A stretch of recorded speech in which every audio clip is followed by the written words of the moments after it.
I'm here in the AWS console and I just want to go over to VPCs, and I can go in and click on my VPC, and I'm going to click on my VPC, the little checkbox, and I'm going to go over to actions and I'm going to create a flow log. So basically flow logs enable you to capture IP traffic flow information for the network interfaces in your resources. So it's basically going to capture basically all the traffic and it's going to report it to CloudWatch.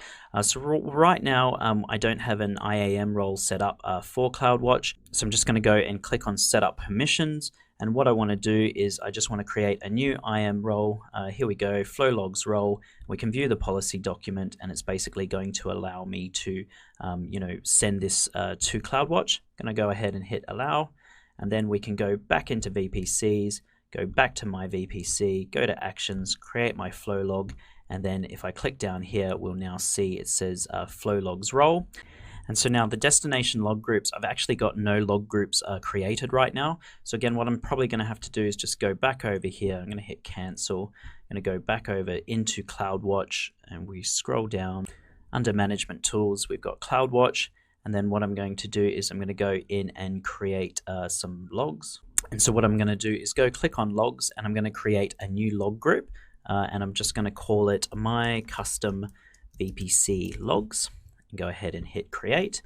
So that's created my log group, and now if I just go back to my VPC management console, I should be able to see that in there. I'm going to click on it and I'm going to create my flow log, and that is literally it is literally that simple. So now any traffic that's going into my VPC is going to be logged.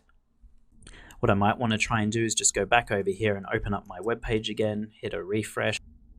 And that's actually struggling to connect right now because I blocked my own IP address in one of the last lectures. So I can just enable my VPN. As soon as that happens, basically I should be able to access it again. So there we go. And now I can load the web page fine. So CloudWatch, it's going to take a little bit of time for the logs to come into CloudWatch. So I'm in the CloudWatch console. I'm going to click on logs. You click on in here, and I need to create a log stream. So this log group does not have any log streams. I'm going to go in and create my own log stream. I'm just going to call it my log stream and hit create. And there we go. So now we've got our log streams in here. Once you've got your log stream created, just go back over, refresh the page to your web server, and then if you come back in back to CloudWatch, you'll be able to see a log stream that's been created, and you can see that VPC flow logs is now starting to log all the data that is happening within your VPC. And there we go, some entries are already in there. So you can definitely log everything that goes on inside your VPC. It's using VPC flow logs. In order to set up a flow log, it's pretty easy. You just go into your VPC like we saw and you create it. Then you just need to also create an IAM role to give you access to log to CloudWatch. And then you also need to go in and create your log groups. And then obviously inside our log groups, we had to go in and create our log stream. And then after that, it streams all the data straight into CloudWatch, and we can build monitoring and metrics around it in the normal way in which we would use CloudWatch.